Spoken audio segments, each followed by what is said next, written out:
Hi, friends. Thank you for being here tonight. I'm really excited to talk about Archaeology of Burnout. I did spend my summer in a pit, and it was a good choice, I think. I'm back. So I was here last time, like a few years ago, talking about burnout when I burnt out from travel. And it was actually really helpful to process here, so I appreciate that. And I was like, cool, I went through another burnout, I got toasty, I'll come back, like I'll process here again.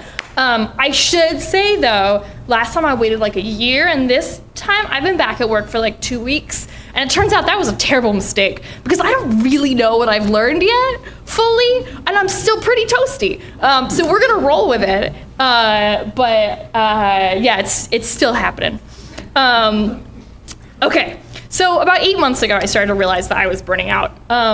And there's a lot of different symptoms that folks get, and there's a lot to talk about, like how do you know if it's work versus stuff at home. But in this case, we were absolutely sure it was work, and a lot of the stuff that I dealt with was I was like basically asleep at work all the time, which is not normal for me. Actually, I want to be awake in my office. It's uncomfortable to be asleep in front of others.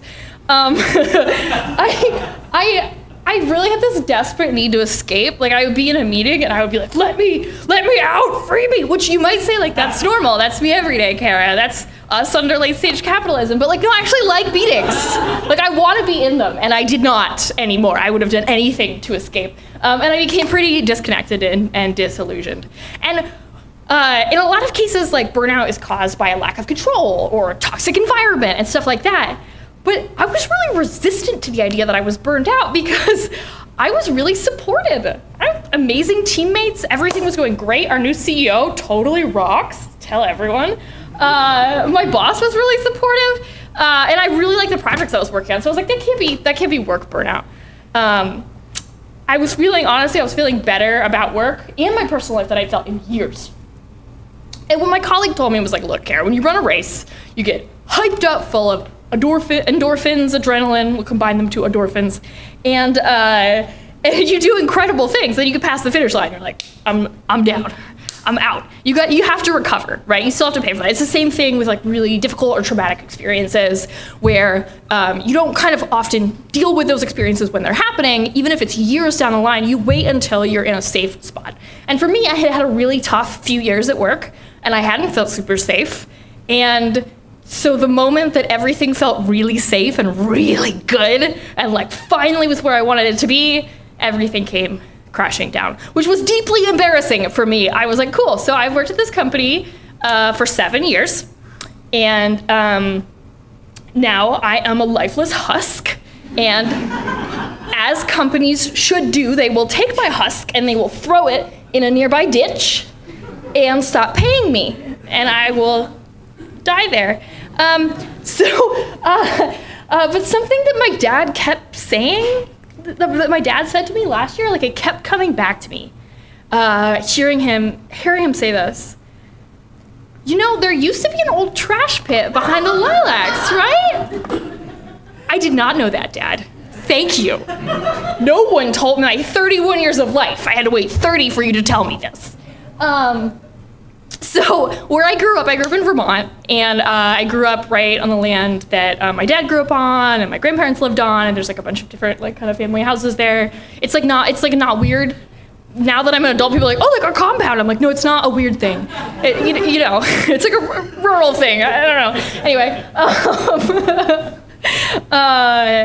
And I tried so hard to work, and my body was totally giving out on me. But while my body collapsed, all I could think was of going back and sitting on that land in Vermont, which I go back to several times a year, but it was different. Just being on that land, digging a hole and finding that trash and just letting the earth like hold me or swallow me or just in some way like make me whole again. I think the ultimate like animalistic need for grounding and roots. So I needed a break pretty bad. Oh, sorry. That's my, okay. So I was like, cool, work, hear me out. I wanna leave. For just some months. I'm gonna go dig in a hole, and then I'll come back. But also I still need to pay my mortgage. So like sabbatical, and they were like, oh, no. That's called medical leave, my friend. So I had envisioned this like, oh, my beautiful sabbatical, I'm this glamorous trash fairy. And now I was like, oh no, okay. This is more like the work will use me up until there's nothing left and be like, oh, we broke her. No, okay, we'll come back in a few months and we'll see if you're still worth any money. Like, okay. So I still don't know if I've been paid for the summer. That's fun. It's really fun. But either way, I needed to get out. So I emailed my entire company with what I was doing and why, logged out of everything, deleted my to-do list, and shut my computer. And I also emailed everyone all the signs of burnout and how to get a break. How am I gonna get in trouble? I live in a hole. So I went. So I dug my hole. A little bit of backstory. Okay, so the house that I grew up next to, my grandparents' old house, was built in the late 1700s as a farmhouse. It's like an old block house, so it's like wooden beams held together with wooden stakes, and then just like slowly other house was built along it when people were like, oh, I actually don't freeze to death. I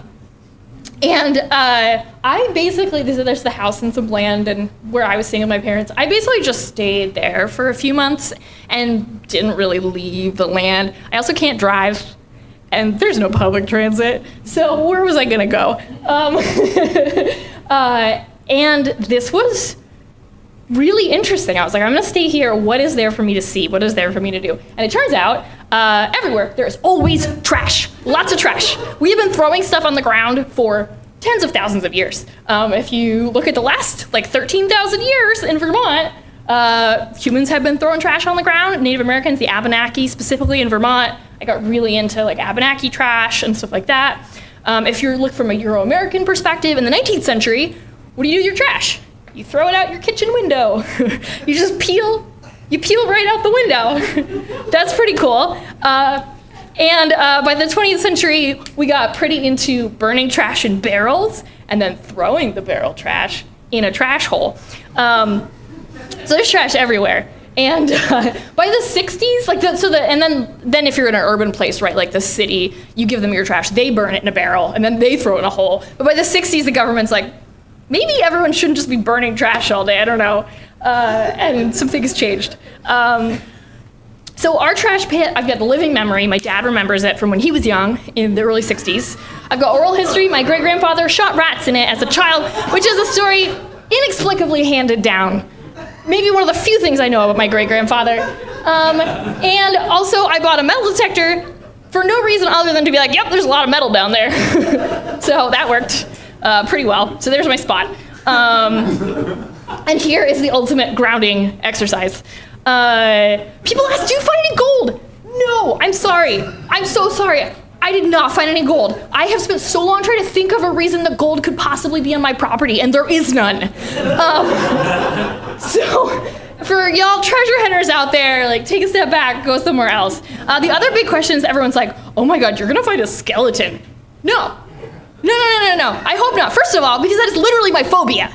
It's finding a skeleton. And second off, because that is the one thing that stops the dig. I mean, nothing is as bad as finding a skeleton. You gotta stop digging and you gotta call everybody and it's over, like no more digging. So don't worry, no more skeletons in this presentation. We got that out of the way. What there was trash. There's a lot of trash.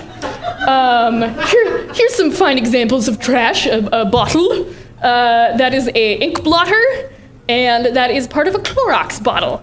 I know, really the goods. So what the hole I dug looked like was that the top, you had to dig about 60 centimeters down to even hit trash because it got filled in after they were done with the trash pit. They decided it was gross and they had like 6 kids and didn't want them all falling in a hole full of broken glass. I don't know. And then they rototilled it for vegetables, which just seems like a weird place to grow vegetables in my opinion, but that's fine. So the trash kind of starts in the early 60s, and where I dug it went down to the late 40s. The last couple years, 48 to 52, was just hundreds of beer bottles. And I just dug one little hole, so it went in every direction. We know that there's trash from the teens, the 20s, the 30s in there. We know there's 19th century trash on the property. I didn't find any of that. I got to just chill in the 50s. But I will say, I'm not gonna take you through like 100 pictures of trash that I found because I didn't even take pictures of most of the trash that I found. Like, this was an exercise for me. But it was really good as a family activity. It was grounding for me, but it was also amazing to be able to bring like my aunts and my uncles and my cousins and say like, get in the hole. Let's see what we threw away 70 years ago. Why not? And know that you can't break it. It's trash. There's nothing of value in there. This I thought was very interesting. This is some musical notation, both printed information and some handwritten notes with what do you call them? Pencils. From my great-grandfather, who was a music teacher and a musician. He would have had that in a bundle of papers, and it would have burned, and then it would have become charcoal quickly enough to actually preserve what was on the paper, which I think is super cool, because that's an instance where like paper record is around from like 70 years ago that would totally have disintegrated. So I couldn't help but throw that in. But most of it was like, I got a bottle, I got someone's old sunglasses, I got a really gross jar full of liquids. There's liquids everywhere. Trash is nasty. Like honestly, I would just sit there and be like, why am I in here? This is terrible. It's like broken glass, lots of broken glass, rusted metal, but it's like not discernible. It's like old cans. My family didn't have money for metal that wasn't like old cans. And like ash, I don't know, super gross. So I think a lot of people imagine that I was like Stanley Yelnats in holes, and I was like digging all day long, like just digging everything up, which is cool and stuff, but like, no, I'm like sleeping. This is mostly sleeping, right? There's like a little bit of digging. The hole that I dug, I'm sure someone could have dug in like one day instead of 2 months, right? I'm recovering, I'm literally on medical leave. So most of my time was actually just spent sitting outside the hole and just existing, just thinking. I want to push back at the idea that I went and did something like productive and like super cool, and I got a lesson out of it, and like then I cataloged everything I found, because I didn't. I just sat in a chair and slowly recovered for months. Jenny Odell in her book, How to Do Nothing, says, the point of doing nothing, as I define it, isn't to return to work refreshed and ready to be more productive, but rather to question what we currently perceive as productive. Yeah. So, this book came out this year, and I read it in the second half of my Burnout sabbatical, and it explains all of these very well-written, very smart reasons for things that my body just animalistically needed to do that I could never have explained in a way that sounded reasonable. So if I recommend one thing, read this book. It's really incredible, and it made me feel like I wasn't like, totally just off in another planet. But most of what I did was I also went down to the beach a lot, and I just walked along the beach, and I looked at things. And I just looked at the beach every day. It changed. It was different. It kind of rotated around, and the closer I looked, the more I saw, until, I guess, I don't know. I guess everything was right there. As a kid, I would pick up a lot of trash. I had this red ski coat, and I got it because it had so many pockets, and I would pick up trash off the ground and just put it in the pockets until it was like a round trash tomato. I just saw so many possibilities in it, but I outgrew that. I realized that you're not supposed to pick up trash and put it in all your pockets until you're round. So as a teen, instead, I got into rocks, and I would pick up a rock, and it was like there was unrestrained infinity in it. Like if you look into a rock for long enough, you can see everything. You just keep going and going and going and going. And like that was too much. So I stopped doing that. That's a no-go. As an adult, instead, I was like, cool, I'm just gonna take all these possessions I can't sort, I'm gonna shove them in my garage, and they will live there, and that's that. I'm gonna push all that out. It was all too much. So I was either sucked in or I had to look away. Like there was always too much substance to everything. And this is why I feel like for me, my summer was being able to put my phone down, because I was able to look like long and slowly and closely at things without getting bored and without getting lost. Which is a strange and difficult thing to talk about, and I can't define it better, but I think it's mostly what I did. Also a lot of sorting ceramic shards from the beach. This is my life. And a lot of learning to see human-worked stone. But at the start of the summer, I looked for 2 months for like an arrowhead or anything like that without finding one. And by the end of the summer, I could find one like every other walk. It was and a huge shout out to Dr. Fred Wiseman, who taught an amazing class on indigenous Abenaki in Vermont. that really helped me get a lot of perspective on that. I learned to follow webs without needing to own them or remember them or truly understand them. Like letting go of, I feel like with the internet, like it's like Reddit. You're like, cool, I read a headline, now I own it, now I have it, now I'm gonna use that in a conversation, I'm gonna get you. But this, looking at pieces of trash was just like so physical. You could kind of follow the trails without getting lost because you're still right there. Like I found some crinoid pollen fossils. So like, whoa, that's the biology of life forms from millions of years ago. Or like you're looking at mushrooms and then, oh yeah, mycelial networks, the Wood Wide Web, very cool, look it up. And then you're like, oh, the forest is a whole super organism, it's one being, and you're, but you go back and you're like, no, there's some nails. And think about like, oh, cool, 20th century nails, and oh, the manufacturing changes during the Industrial Revolution, that's why. It's like everything just kind of leads you on. Sewer piping tile fragments, pretty exciting because you're thinking about waste management history. Woo woo. So what? There isn't a lesson to this. This would be totally invalidated if I found a very valuable archaeological object and then I got a job working in National Geographic's trash pits or whatever, right? This wasn't productive. The whole point was that this wasn't productive under capitalism. Like this had to be something that was separate. I'm probably not gonna be paid more. I'll probably be paid less. This ever knows I'm a trash. This is not a TED Talk where like some white lady gets up and is like, do the one thing I did, which is called privilege. And you'll be fine. I can't. But I got closure. I dug a hole and I filled it back in and I threw away most of the trash in a modern waste disposal way. Put my favorite pieces in a little museum. In the book Burnout, Emily and Amelia Nagoski talk about needing to kind of complete a stress cycle. And they don't mean it, I think, quite necessarily this way, but for me, this was completing this large stress cycle of my burnout, of going through the process of digging and filling in a hole. I'm sure I'll reflect differently on this in the future. Right now, it's still really raw. This is still like a really wet wound. But thank you for coming and thinking and listening.